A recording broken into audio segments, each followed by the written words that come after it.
Today we have some more actual history about some major events in Colorado during the Civil War.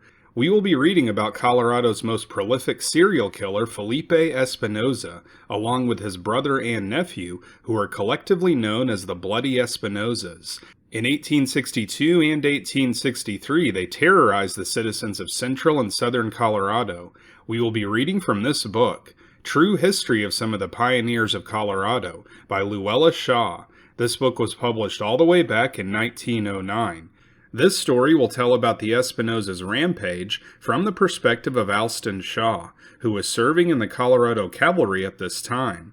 This story is pretty short and doesn't include all the details about the Espinosas' murder spree. So we will also read an additional account of the Bloody Espinosas from the Colorado Encyclopedia. So here's the story of the Bloody Espinosas.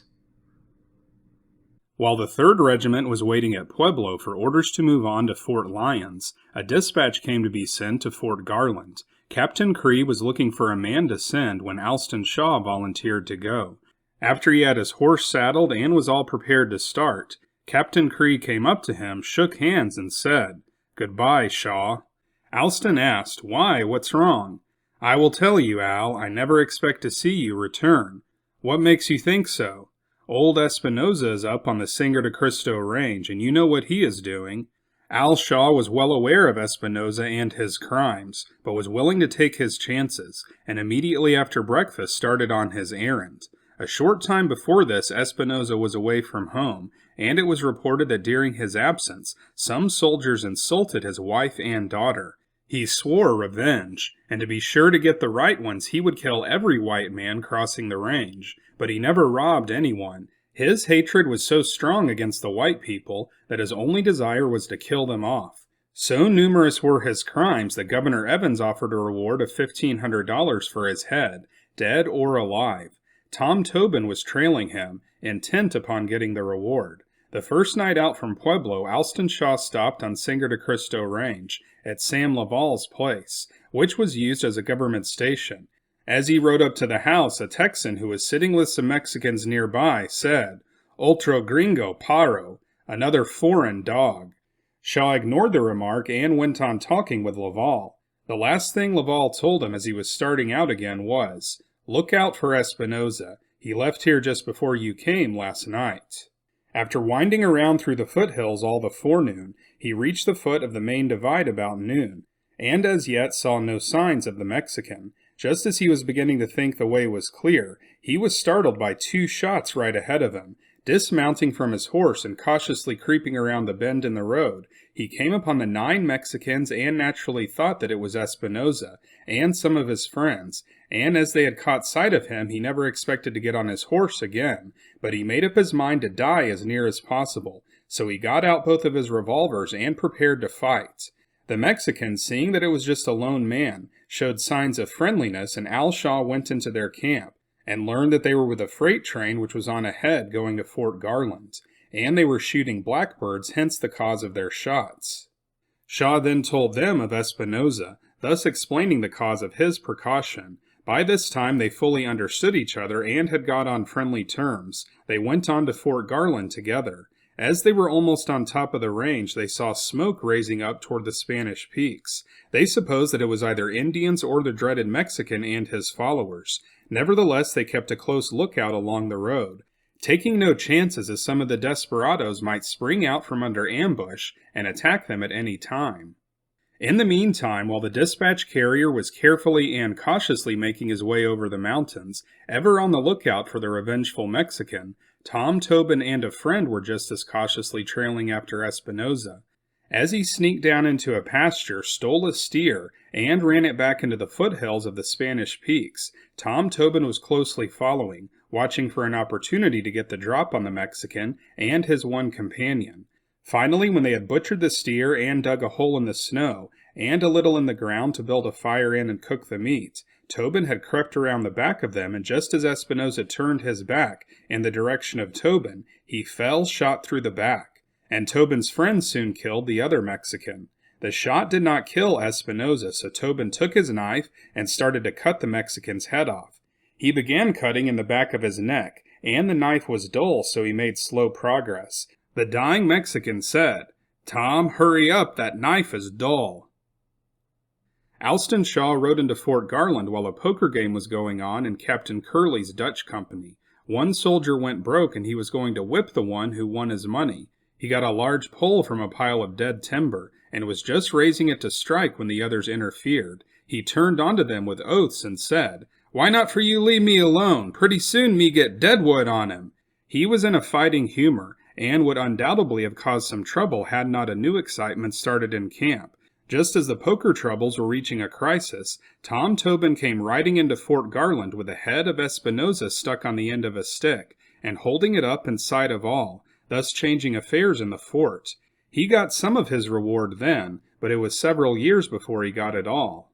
After safely delivering the dispatch, Shaw started back to the command at Pueblo, and stopped as before at Sam Laval's place. Here the Texan again made remarks about Gringo Paro. The Texan was a rebel and had married a Mexican girl, and not only fell in with their customs, but took up their hatred for the white settlers, whom they always called foreigners. This time Shaw did not ignore his remarks, but strongly resented them and said, "You have said enough. Now if you have any blood in you, come out and fight." So saying, Shaw got his revolver ready for action, in case some of the other Mexicans should resort to treachery. The Texan backed off and began to apologize. The bluff had good effect. During the remainder of Shaw's stay, they were all very careful of what they said. Much to the surprise of Captain Cree, Alon Shaw rode back into camp at Pueblo on the night of the 4th day out, and was kept busy for a while, giving the particulars of Tobin's trailing of Espinosa, and the end of the Mexican desperado. So that's the end of this account from Luella Shaw's 1909 book, True History of Some of the Pioneers of Colorado. Here is the account from the Colorado Encyclopedia. This article was adapted from a couple of recent books, The Meanest Outlaws in the Wild West by Alton Pryor, published in 2014, and Tom Tobin and the Bloody Espinosas by Bob Scott, published in 2004, as well as an article by Clark Seacrest titled The Bloody Espinosas, Avenging Angels of the Cañejos, published in 2000 in the journal Colorado Heritage. The so-called Bloody Espinosas were two brothers, some contend they were cousins, and a nephew who terrorized southern Colorado in the early 1860s. On their vengeful rampage, Felipe, Vivian, and Jose Espinosa killed dozens of people and remain Colorado's most prolific serial killers. Today, the Espinosas live on in the canon of Western myth, and as one of the most violent chapters in Colorado's territorial period. The family of Pedro Ignacio Espinosa and his wife, Maria Gertrudes Chavez, resided in the hamlet of El Rito, some 35 miles west of Taos, New Mexico Territory. The couple had 2 daughters and 3 sons, including Felipe Nerio Espinosa, born in 1828, and the eldest of the boys, and his younger brother, Jose Vivian Espinosa, born 1831. Even as a young man, Felipe was known as somewhat of a hothead. Around 1854, Felipe married 17-year-old Maria Secundita Hurtado. In 1858, the couple moved with their 2 children to San Rafael, 2 miles west of Cañejos at the west end of the San Luis Valley, in what would soon be Colorado Territory. By 1862, Vivian Espinosa joined his brother, and the 2 farmed, herded sheep, and rustled horses. At one point, the Espinosas robbed a wagon carrying freight to a priest, who operated a trading post in northern New Mexico Territory. Robbing the priest's supply wagon proved to be a mistake. The priest notified General James H. Carleton in Santa Fe, who sent word to Fort Garland in southern Colorado that the Espinosas should be arrested. U.S. Marshal George Austin and 16 soldiers proceeded to the Espinosa cabin near San Rafael. Attempting to get the Espinosas to Fort Garland without a confrontation, the lieutenant told the pair he was on a recruiting trip and asked them to join the army. They declined, and a gunfight followed in which a Mexican corporal was killed. The Espinosas fled, and the soldiers looted their cabin. Felipe now vowed revenge on the Anglos. Around March 10, 1863, Felipe and Vivian rode northward from San Rafael to begin their private war. On March 18, 1863, Francis William Bruce left his log cabin south of Canyon City, bound for his sawmill 12 miles up Hardscrabble Creek. His horses and empty wagon returned alone to the cabin, and his body was found near the mill, shot through the heart. His gun was still in its holster. Bruce was the Espinosas' first victim. The next day, Henry Harkins worked all day around his cabin at Little Fountain Creek, southwest of Colorado City. He was busy chinking his logs, hanging a blanket for a door, and chatting with his partners at a nearby sawmill. That evening, Harkins' friends approached his cabin and noticed that no lamplight could be seen between the logs or through the door opening. They came closer and discovered Harkins shot once in the head, which had also been split open by an axe. His chest had 2 big axe gashes. The 2 passerby had apparently interrupted the murderers in the act of ransacking Harkins' cabin. A sheriff and deputy out of Hardscrabble traced the killers to Colorado City, Manitou, and up Ute Pass toward Fair Play. The next day, the lawmen came upon the body of J.D. Adelman. He had been shot through the head at his remote ranch on the Ute Pass Road. They rode back to Colorado City to report the murders. Next, men named Binkley and A.N. Shoup were found murdered by the Kenosha House Way Station, near the fledgling Fair Play mining camp. The next day, May 2nd, Bill Carter was found slain near Alma. 2 days later, near Fair Play, Fred Lehman and Sol Sega were found shot and beaten to death. With the body count rising, a fearful public demanded that territorial officials bring the murderers to justice, but lawmen and military troops were widely scattered, and at that moment nobody knew who was responsible for the slayings. With the Civil War in progress, some theorized that the terrorists were Confederate sympathizers from Texas. Lehman and Sega lived in California Gulch, and had many friends there, tough prospectors who vowed to prevent any more killing.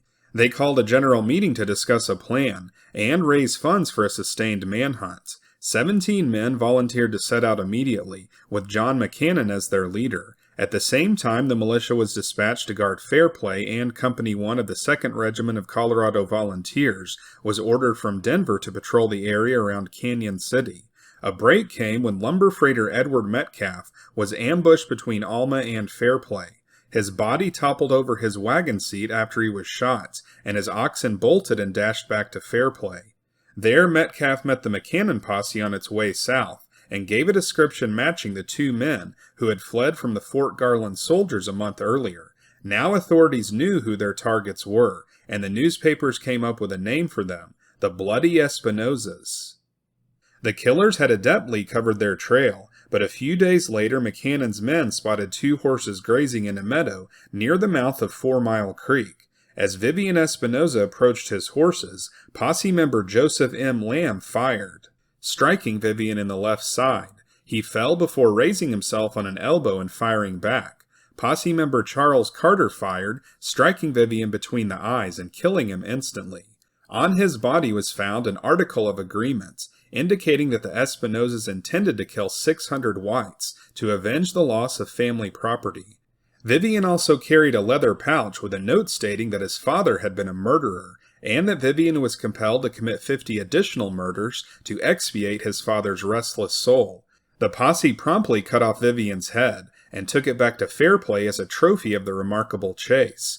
For years, a well-known doctor kept the bleached skull, and Vivian's rifle went to a private collector.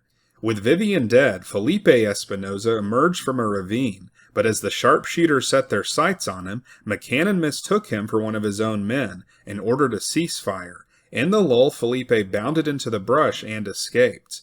At the Espinosa campsite, the McCannon posse found personal effects from 4 of the murder victims, before returning to California Gulch as heroes. On his way south, Felipe killed 2 more men, their names unknown, near Canyon City. Back at Cañejos, he became concerned that Vivian might still be alive, and retraced his steps back to 4 Mile Creek. There he located and buried Vivian's body before returning to San Rafael, with his brother's dried foot as a memento. Felipe recruited a nephew, 16-year-old Jose Vicente Espinosa, to travel north with him and resume the slaughter in retaliation for Vivian's death. On June 30th, they killed fisherman William Smith near Cañejos. From Fair Play to New Mexico Territory, public terror grew daily. Freighters feared being on the roads, and nearly all travel and commerce stopped unless accompanied by military troops. No male entered or left South Park without guard. Ranchers abandoned their properties and fled to more populated areas. Governor John Evans, along with the commander of the Colorado Military District, Colonel John Chivington, and President Abraham Lincoln's chief secretary, John George Nicolay, traveled to Cañejos to negotiate a treaty with the Utes. While there, Chivington and Evans attempted to soothe public anxiety over the Espinosa murders.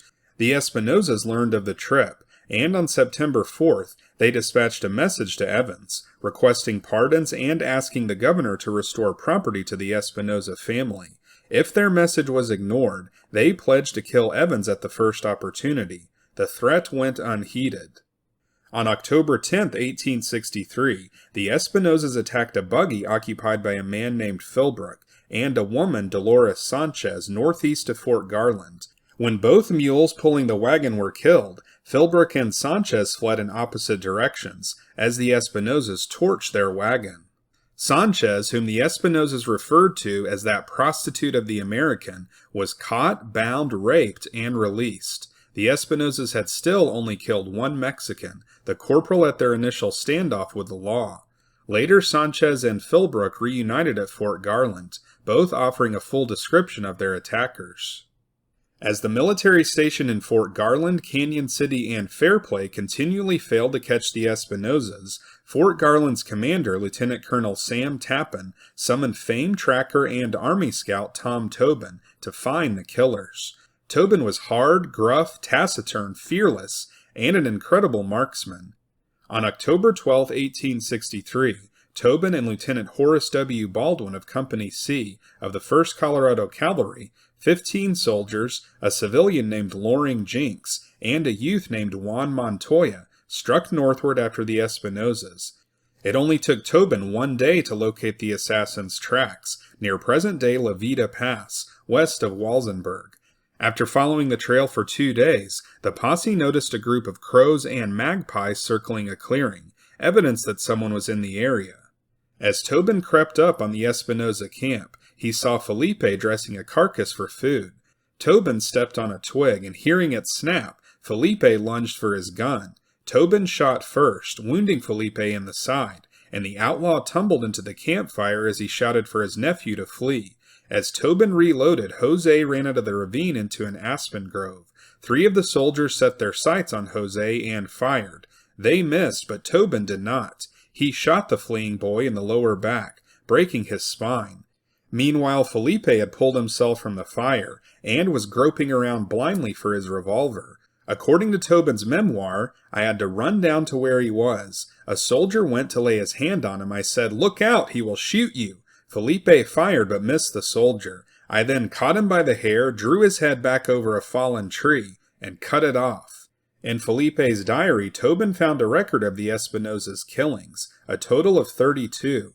To this day, the Espinosas remain Colorado's most prolific serial killers. Tobin, the victorious hunter, placed the Espinosas' heads in a burlap sack and returned to Fort Garland the next day, October 16, 1863.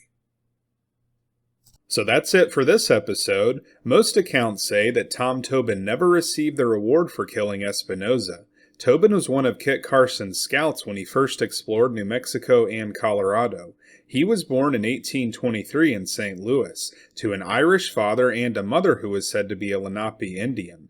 Tobin's daughter married Kit Carson's son, Billy Carson, in 1878. At some point, Tobin stabbed his son-in-law for abusing his daughter.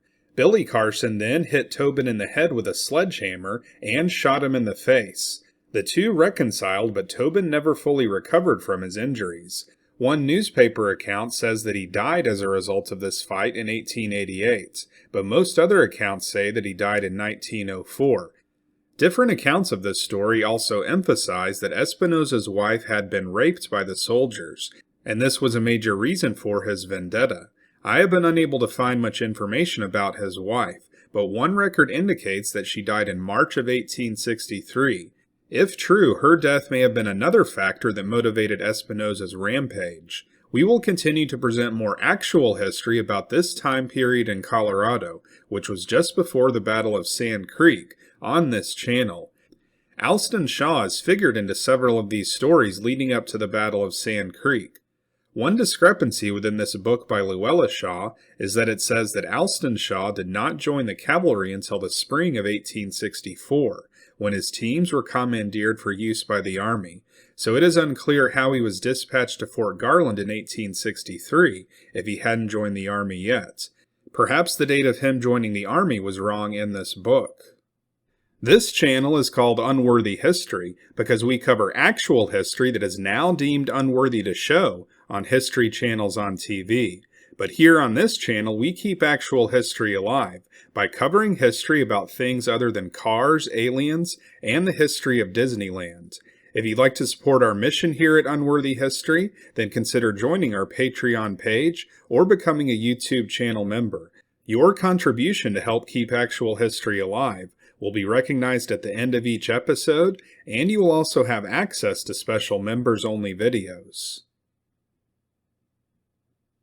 So if you want to see more episodes like this, then be sure to like and subscribe, and we'll see you next time on Unworthy History.